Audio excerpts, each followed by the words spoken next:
It's Shaarz here from Shaarz on the Plate, allergy-free cooking. How's your week been? I hope it's been good. Now, if you're new to my channel, I cook allergy-free food to help people out with lots of food allergies. And I'm hoping I can help you as well. I've had a lot of food allergies for 11 years now. But on today's episode, I'm cooking lasagna for you, which I'm sure you will enjoy. If you saw last week's episode, which was shepherd's pie, this is much similar to it. The only difference is I add tomato soup into it and I don't add beef stock. But it's basically a meat sauce recipe. And here's all the ingredients in front of you that you can see.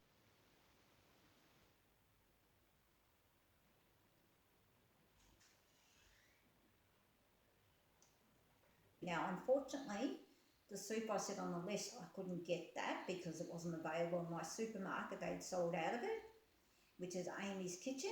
But I'm using the supermarket brand one. I've used it before on rare occasions and it's perfectly fine for me.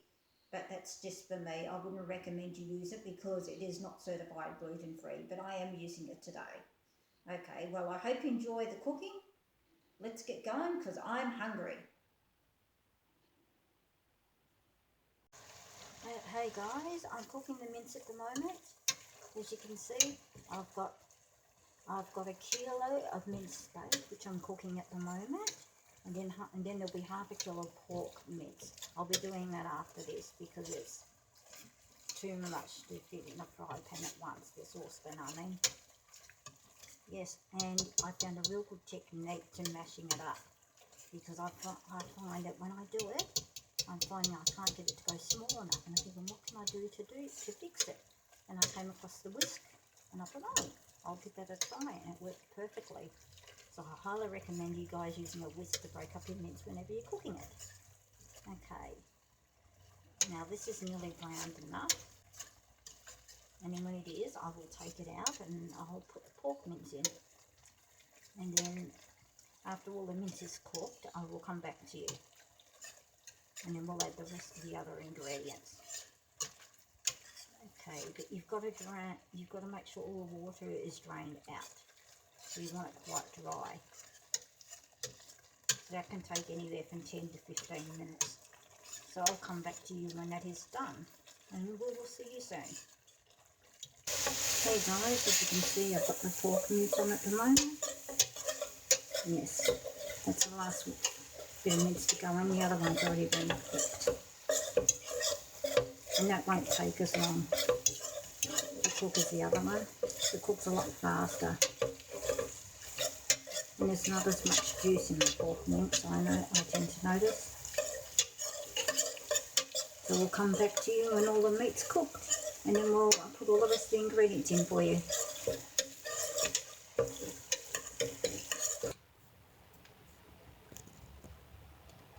Okay guys, as you can see, it's all ready. The mince is all ready to go and ready to throw in the other ingredients. So I've got 2 carrots which I've grated, so we're going to be putting that in now.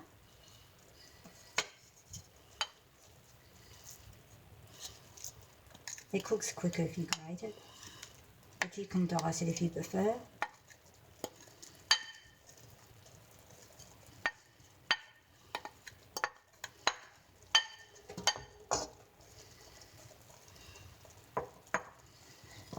I have 1 yellow capsicum. I know the tradition is to put green capsicum in. I don't like green capsicum, never have. If you want to use green capsicum, go right ahead, but just don't tell me.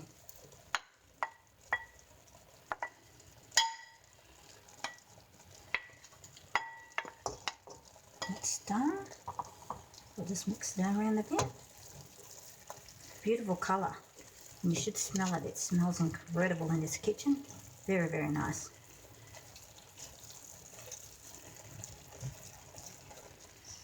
Okay, now we're going to throw in some parsley. Just a shaking. No set amount. Okay, parsley.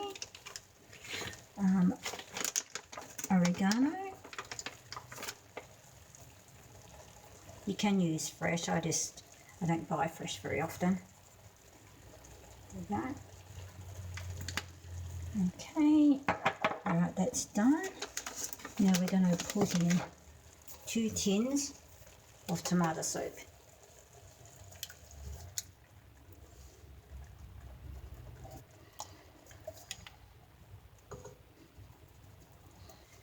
Okay, now we're going to be putting in some tomato paste. Now this is the size of my tablespoon, but you can use any tablespoon you like.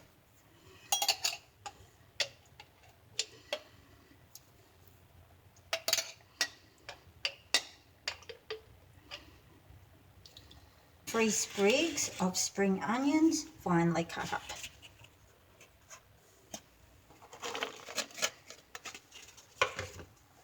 And salt and pepper.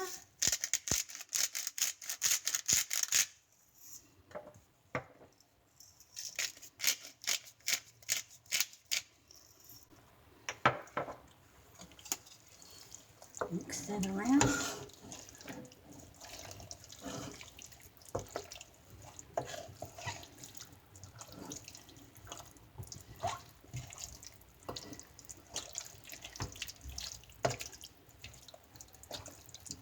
And I usually put a can of water in afterwards.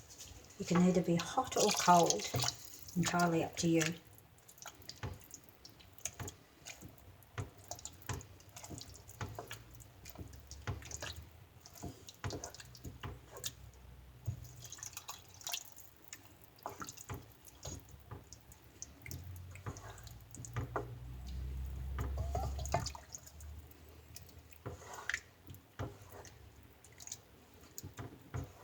Okay, there you go.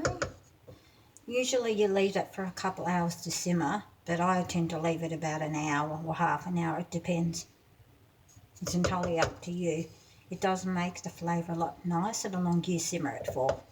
So I'm just going to simmer that, and as soon as that is ready, I'll come back to you and we will work on the cheese sauce. Look how beautiful the meat sauce is. Welcome back, guys. Isn't it beautiful? You should smell the kitchen. It smells beautiful. Okay, now we're going to get going onto the cheese sauce. Yeah, so I've got this for today from Coles, but it is gluten free. Okay, so I'm going to be putting 2 tablespoons of that in.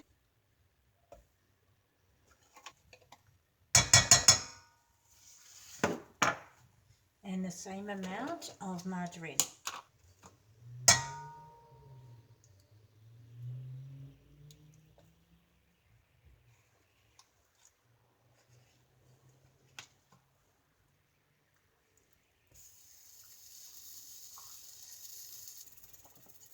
So we're going to whisk that around to make a roux till it comes into like a paste.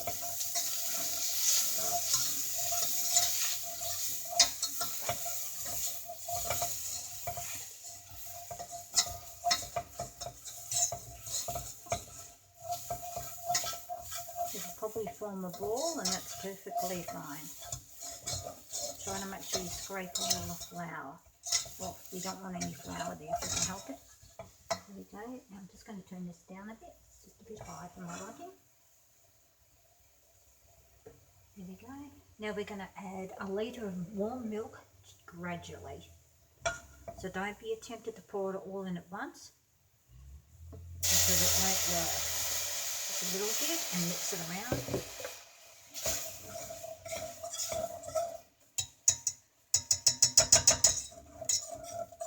Just a little bit at a time.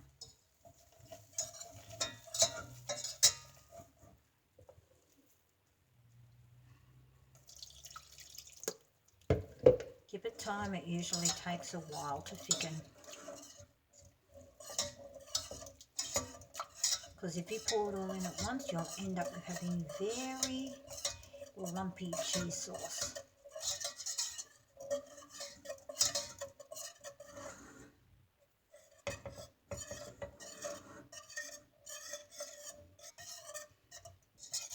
But if you're using a non-stick saucepan, then of course use a rubber one if you can.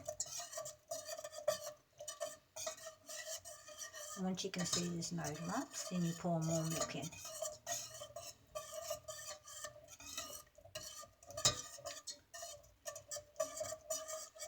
As you can see, I've still got lumps in mine.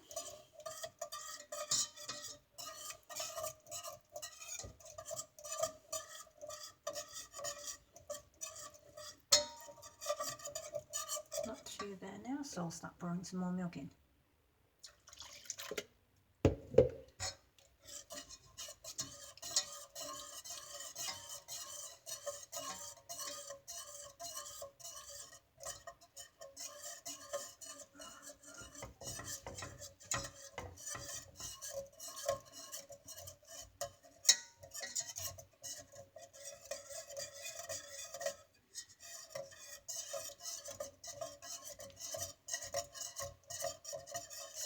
And by using warm milk, it actually stops your cheese sauce from curdling.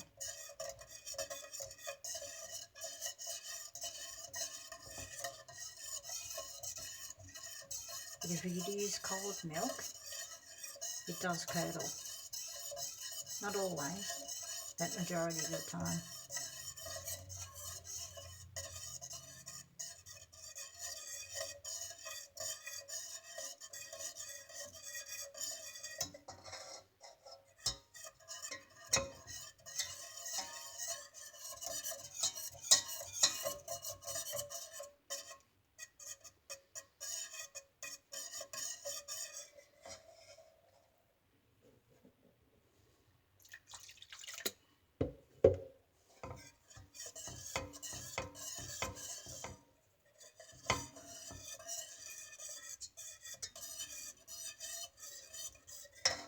Actually, I'm going to go over to the rubber one because that's a bit noisy.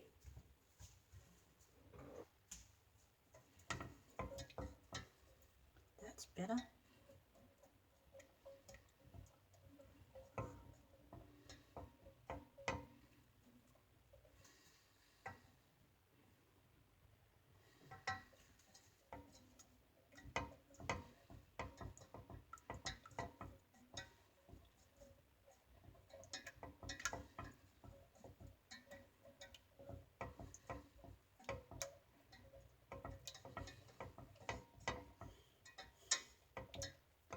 Don't worry if you find you still have some lumps in yours, because sometimes you do. You can always strain it if you need to.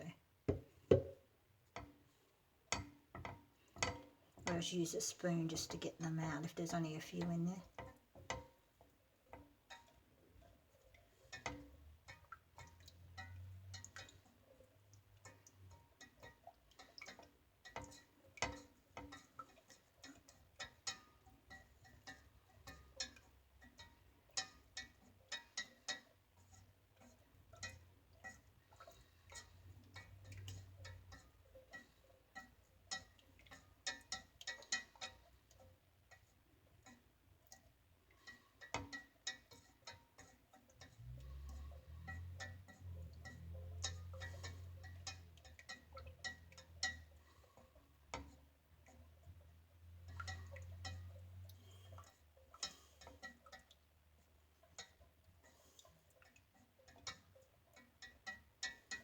You might be tempted after turn it up really high to thicken it, but no, not a good idea because you can actually burn it. So although it takes a while, just be patient because you'll have a beautiful cheese sauce afterwards.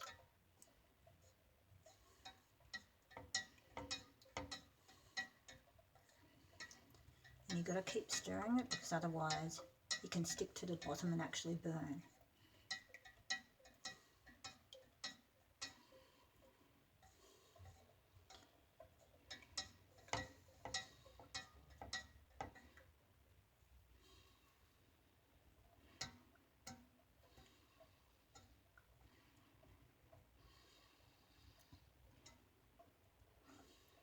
There you go, lovely and thick. Now I can add some more.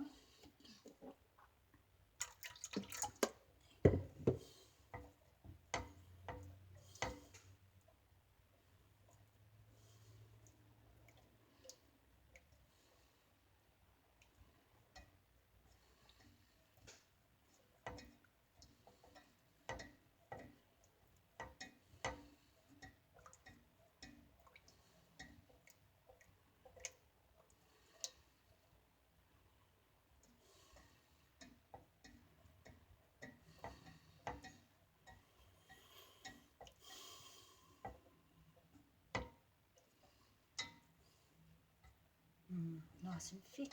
Now some more milk.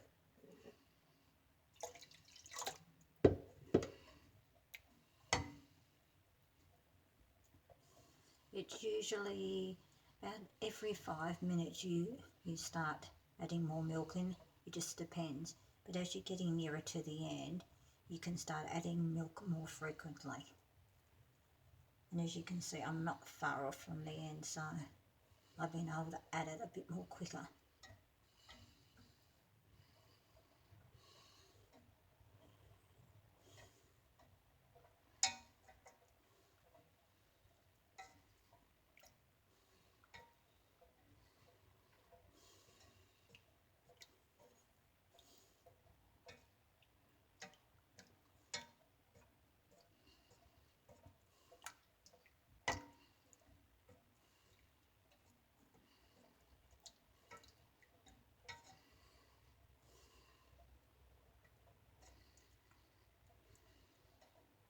Okay, add some more milk in.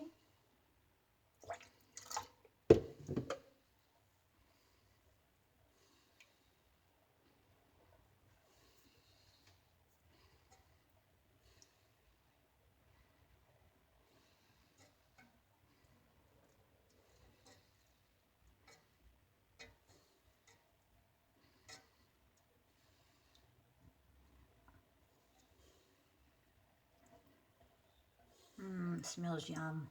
You would love it.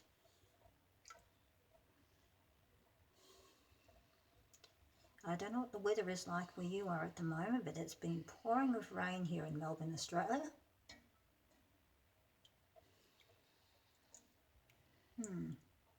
Not very nice day. It's a good day in for cooking.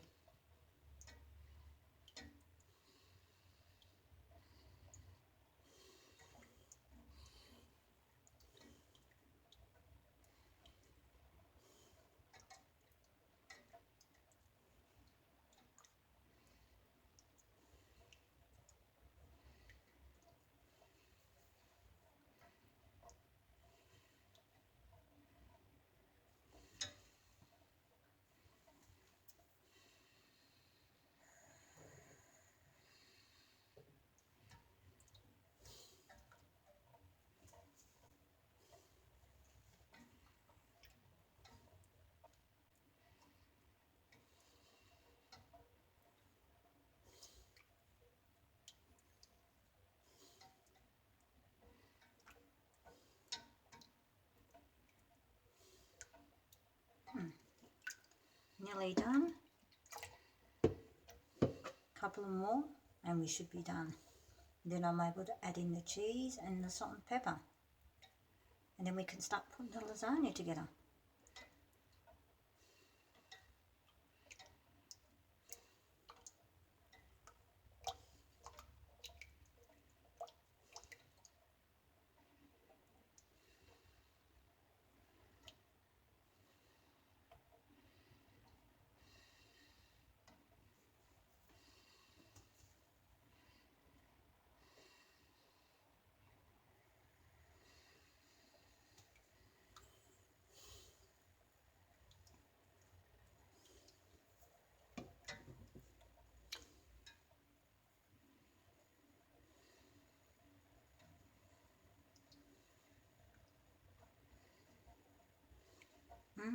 Yummo. Okay, add some more milk. And then we'll add the last of the milk in a couple of minutes.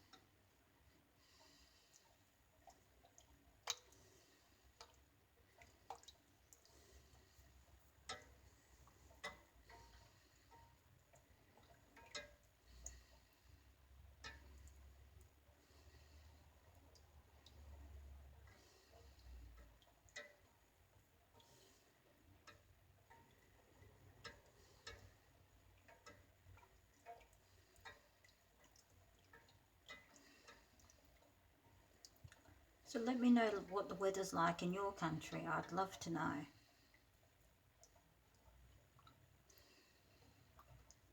And if you have any suggestions which you'd like for me to cook, please let me know. And I'm happy to do that for you.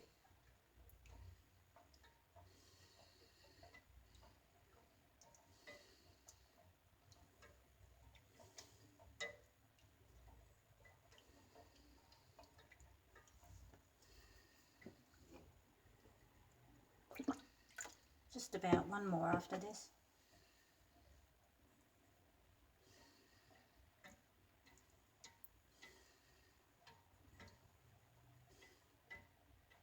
I know you have to keep swapping your arms because your arm does get tired after a while.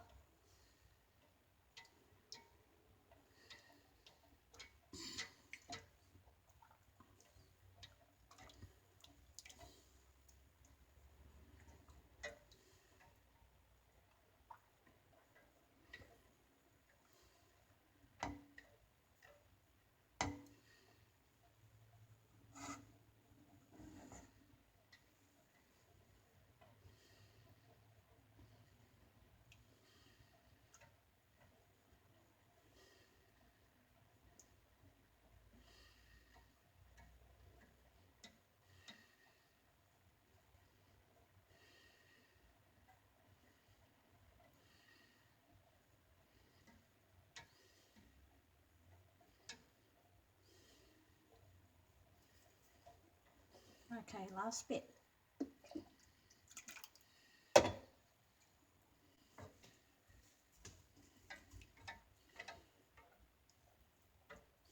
And I'll be adding the cheese now. I'm using Liddells lactose-free cheese, 250 grams. Now I'm going to use most of that.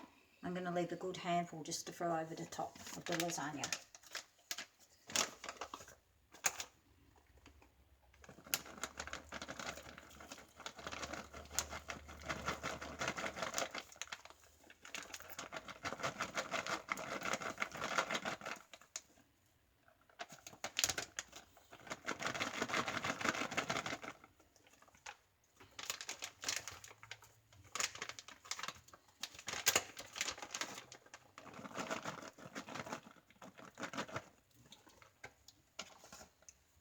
Go.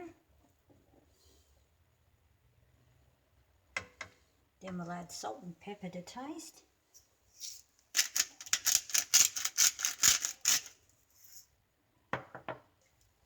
And I'm using black pepper, but you can use white pepper if you like. Doesn't seem to worry me. I put quite a lot in because I like a lot of black pepper. You put in as much as you like.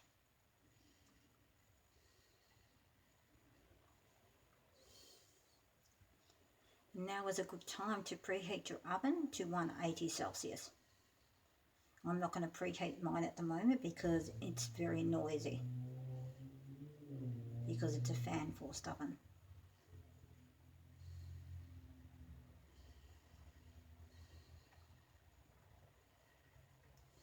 Look at that. Beautiful.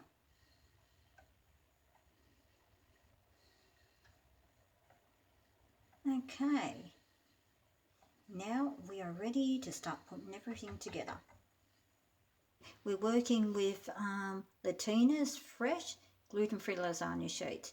You can use any gluten-free lasagna sheet you like from your own country. If you don't have fresh ones, you can just use the hard ones. If you use the hard ones, I recommend you put them in boiling water for a few minutes, one at a time, just to soften them a bit, because when they're crisp, they're still really hard when they come out the oven on the corners. So that's how I find you have to cope with that situation. So fresh is better if you can work with that. Okay, let's put it together. Right, I'm going to be putting some cheese sauce down the bottom. That's what I usually do. I do a layer of that as best as I can.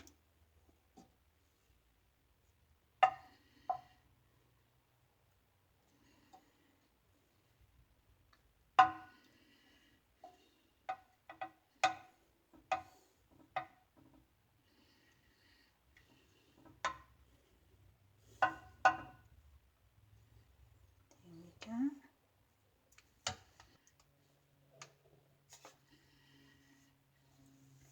There we go.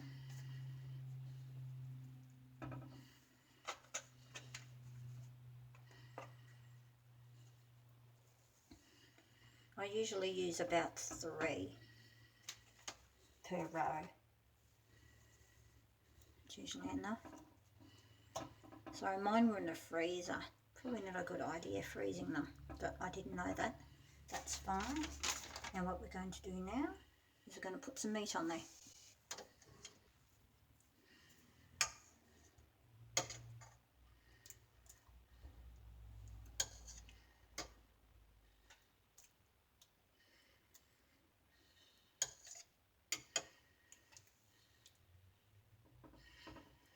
Try and make sure the sheets are pretty well covered, because if they're not very well covered, they can tend to dry out in the oven.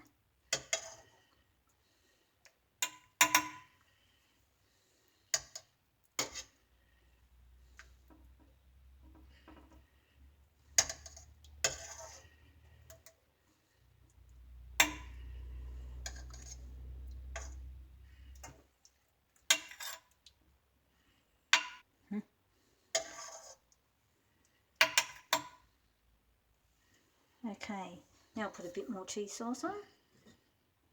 I just do a few blobs.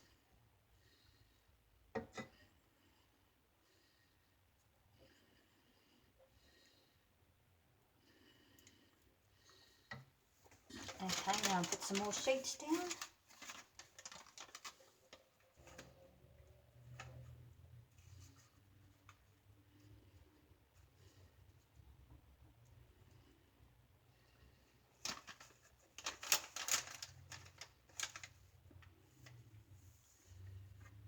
There you go. Now I'll put some more meat on top.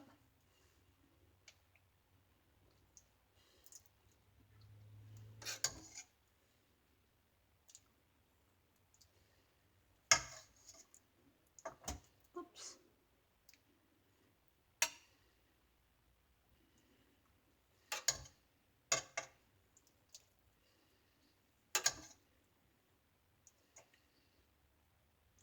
And if you have any meat left over, you can use it to have mince on toast. That's what we used to have growing up. I don't know if that was like for you guys. That was a tradition in our household.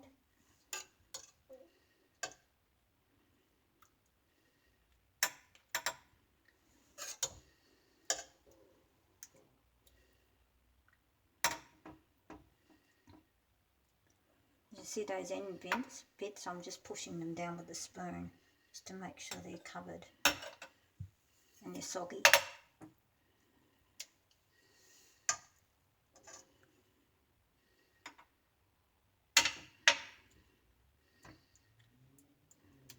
Okay, now do some more cheese sauce.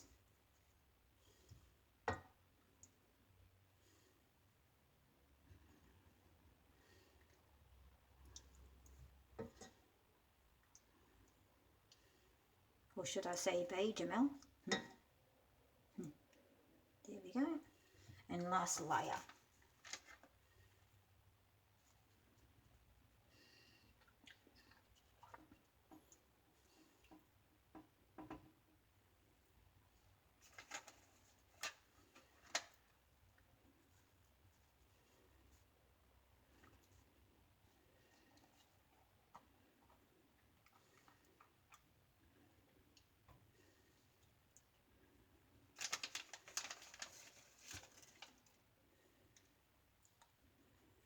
Perfect. Now the last layer, I just put cheese up all over the top of it, the cheese sauce. And then after that, I put tomato on top. And then more grated cheese.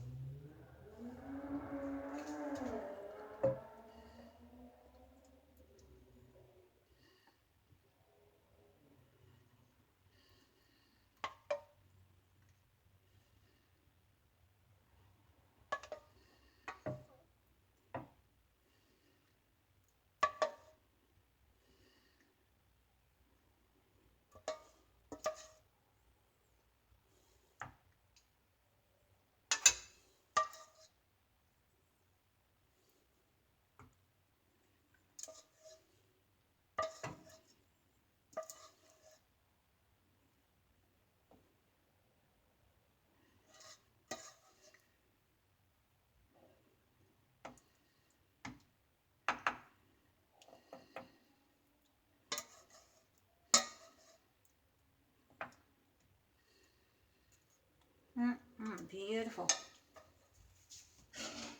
Now time to put on the tomato. Okay. I have 6 slices of tomato. So just a couple there.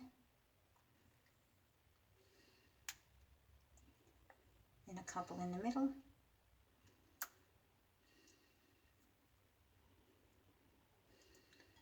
And then a couple at the end.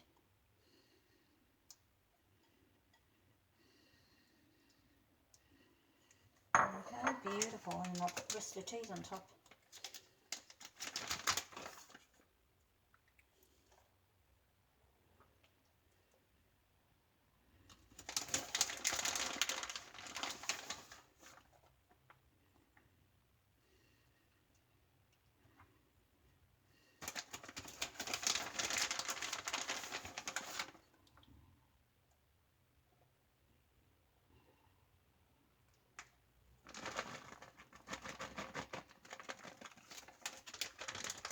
Okay, now that goes into the oven for 30 to 45 minutes depending on your oven until it's bubbling and brown on top. And I'll be back when it comes out of the oven just to have a taste and show you what it looks like. Hey guys, as you can see the lasagna's come out of the oven. Doesn't it look beautiful? I can't wait to dive into this. So let's give it a whirl.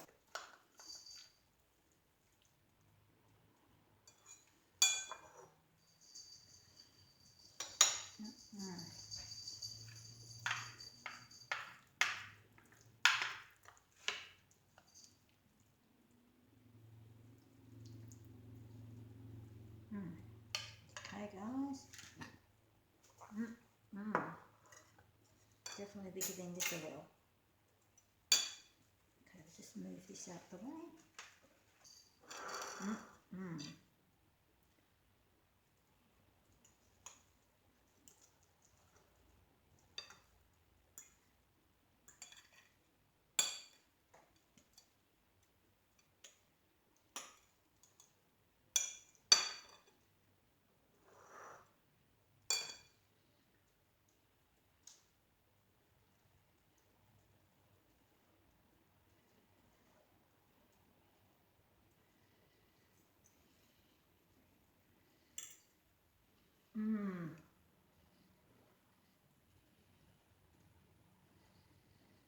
Beautiful, just how lasagna should taste.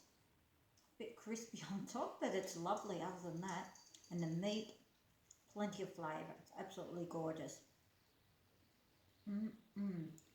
If you like onion and garlic, as from last week's show, you can actually use the onion garlic replacement if you prefer to, but I have no need to do that. Absolutely gorgeous. You're going to love having that for your tea tonight. I hope you enjoyed this recipe. And yeah, next week I've got something special for you. Mark's going to be coming on and cooking from Shaarz. So yeah, so he'll be on next week's show instead of me. So that'll be great, and I hope you enjoy this recipe. And until next week, bye from Shaarz. You always know.